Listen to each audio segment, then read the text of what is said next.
As ações da Marco Polo vêm acumulando uma alta de aproximadamente 6% esse ano e pagando um dividend yield de quase 18%. Então será que ainda vale a pena investir em Marco Polo? Será que as ações da Marco Polo estão baratas? Marco Polo paga bons dividendos ou esse dividendo é um dividendo artificial? Nesse vídeo eu vou fazer a análise atualizada aqui da empresa, vou deixar a minha opinião e também vou te abrir o preço teto para você investir pensando nos dividendos. Antes de entrar nesse conteúdo, eu só vou te pedir para chegar deixando o like na confiança e se inscrevendo no canal para você não perder nenhum vídeo novo. Agora, sem mais delongas, vamos lá para a análise. Bom, tô falando aqui da Pomo 3, tá? Tá cotada a R$ 5,92. Como eu falei, esse ano já tá subindo aí quase 7% de alta. Entrando aqui no resultado da Marco Polo, vamos entender um pouco melhor sobre a empresa. Primeiro, ela tem uma diversificação de receita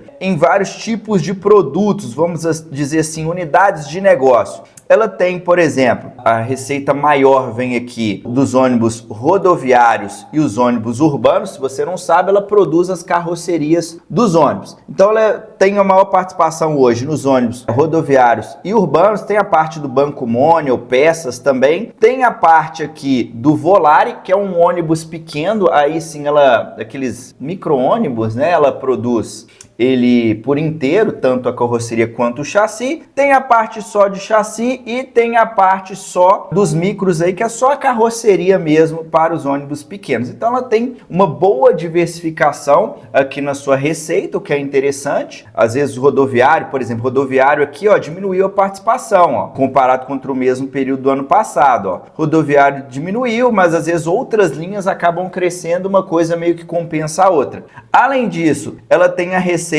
aqui no Brasil, né? A parte mais forte da receita dela é Brasil, mas ela tem receita em dólar também. Repara que ela tem operações internacionais, uma receita relevante em vários países, ela está muito forte, principalmente aqui na Austrália, e ela também exporta. Então é uma empresa bem diversificada em unidades de negócio, na sua receita, e também tem uma boa diversificação geográfica em moedas e países diferentes. Tudo isso faz com que ela seja mais resiliente, né? Por exemplo, hoje a gente está num cenário no Brasil de juros alto. Repara que a receita que caiu, né? Porque é um cenário mais desafiador aqui no Brasil e às vezes lá fora, por exemplo, na Austrália, ela está muito bem. Então uma coisa, entre aspas, meio que compensa a outra. Isso aqui é interessante, né? Deixa a empresa mais resiliente a crises que podem estar acontecendo em um determinado país. Bom, falando aqui do resultado mais atualizado da empresa, repara que a receita caiu 1,3%, eu estou falando do resultado do primeiro trimestre de 2026 contra o primeiro trimestre de 2025. A receita saiu de 1.677 bilhões e foi para 1.655 bilhões, uma queda bem pequena. Teve queda na exportação, queda na receita do Brasil, olha só o que eu estava falando, né? Repara que a exportação caiu, a receita Brasil também, só que ela teve um aumento aqui na receita no exterior, olha que interessante, né? Receita exterior cresceu 4,6%, então isso aqui ajudou a compensar a queda na operação Brasil e nas exportações. O lucro bruto caiu um pouco, saiu de 384 milhões e foi para 373, uma queda de 2,8%. Repara que o lucro bruto caiu um pouco mais do que caiu a receita, ou seja, ela perdeu um pouco de margem, né? A margem saiu de 22,9% para 22,6%, uma queda de 0,3 percentuais aqui na margem. Totalmente tranquilo, né? Não é aquela queda abrupta, aquela queda gigantesca. Quando estamos falando do EBITDA, o EBITDA ele aumentou 16%. Olha que interessante, né? Mesmo ela vendendo menos, ela produzindo menos, a receita caindo, o lucro bruto caindo, o EBITDA, que é o lucro operacional,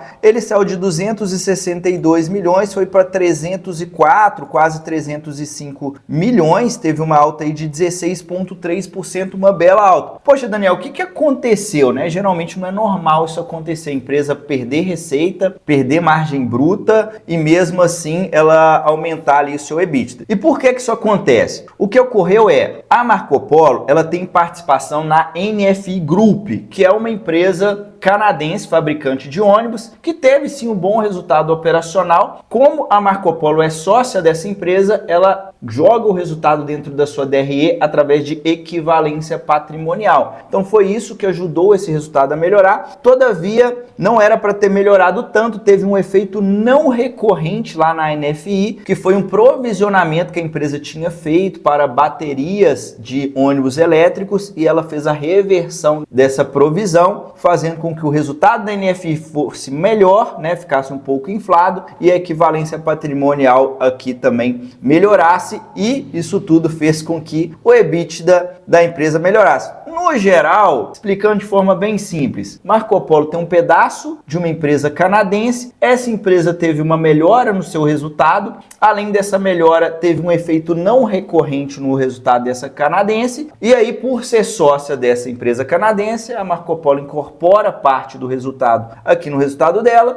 e por isso teve um aumento no EBITDA, beleza? E o lucro líquido, consequentemente, aconteceu a mesma coisa. Se não fosse esse efeito não recorrente, talvez a empresa ainda tivesse um lucro, mas não seria um aumento aqui de quase 8%, nem de 16% no EBITDA da Marco Polo. Quer acelerar os resultados da sua carteira de investimentos? No meu programa de consultoria, eu vou fazer uma análise da sua carteira e vou estruturar uma nova carteira totalmente personalizada. Você só vai precisar copiar e colar essa nova carteira. Para participar, clica no link na descrição desse vídeo. Dando uma passada rápida aqui nos resultados da Marco Polo, repara que ela tem uma melhora, né, na receita desde 2017, né, saiu de 2,8 para 9 bilhões, quase batendo recorde. O EBITDA de 120 milhões para 1,5 bilhão, quase batendo recorde, né, só ficou atrás aqui de 2024. O lucro líquido da empresa saiu de 82 para 1,2 bilhão, tá muito forte desde 2024, ou seja, o resultado da Marco Polo, ele não está melhorando tanto, recente, né? Se a gente pegar 2025, foi parecido com 2024, e agora está levemente melhor, ou seja, não teve uma grande melhora aqui nesse resultado, mas é um resultado muito superior ao que ela tinha no passado, né? Olha lá, em 2017, que era 82 milhões de lucro, agora ela está dando 1,2 bilhão, e a gente tem que entender agora sobre preço, né? Dá para ver que o resultado tá bom, não está crescendo tanto, mas é um bom resultado. E a questão de preço, Daniel, e o dividendo? Ela paga bons dividendos mesmo? Esse dividendo, ele é sustentável? Primeira coisa que a gente tem que entender na hora de analisar o dividendo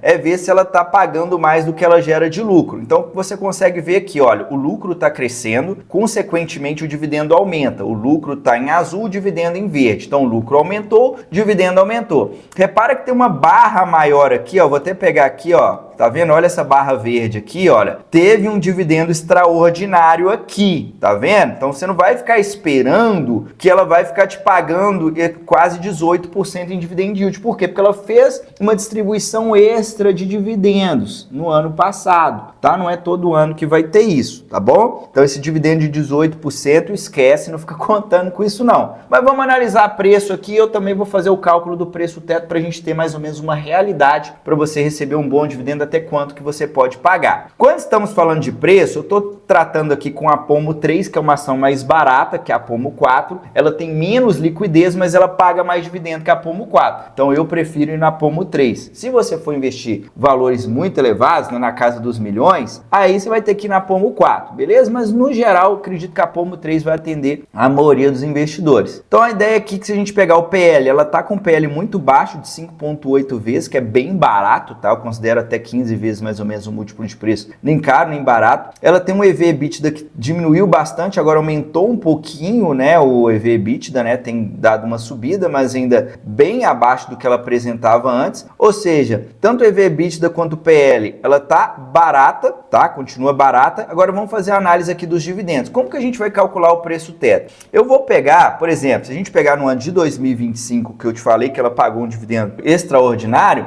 ela pagou R$ 1,26 centavos por ação. Então você não vai ficar esperando que ela vai te pagar R$1,26 por ação todo ano. Mas a gente pode trabalhar aqui com a média. Se a gente pegar a média dos últimos 6 anos, então você vai ver que em 2025 ela pagou R$1,26, em 2024 já foi 59 centavos, que é um valor bem menor. Em 2023 ela pagou 33 centavos. 2020, por exemplo, ela só pagou 9 centavos. Então eu tiro a média para quê? Para a gente ter algo mais realista. Então com a média dos últimos 6 anos, deu aproximadamente aqui 42 centavos por ação. Ou seja, aqui eu já acho que é um dividendo bem realista, né? Se a gente pegar, por exemplo, 2024, ela pagou 59 centavos. Então a gente falando aqui de 42, que é muito inferior a R$1,26 que ela pagou em 2025, se a gente colocar 42, como que eu vou calcular o preço teto? Eu vou dividir, né, por 6%, que aí é o mínimo de dividendo que eu quero receber, que seria 6%. Vou dividir aqui por 6%, que vai dar um valor aí de R$7. Então é muito provável que você comprando a Pomo 3 até R$7, exceto se o resultado dela piorar muito, coisa que eu não acho que vai acontecer, apesar do cenário mais adverso, ela vai conseguir sim te pagar pelo menos 6%, beleza? E hoje ela está cotada a R$5,79. Então, a minha opinião, para mim é uma empresa que continua barata. Esse ano de 2026 é um ano desafiador, é um negócio mais cíclico, mas é uma empresa bem diversificada, está com uma dívida equilibrada, gerando lucro e pagando bons dividendos.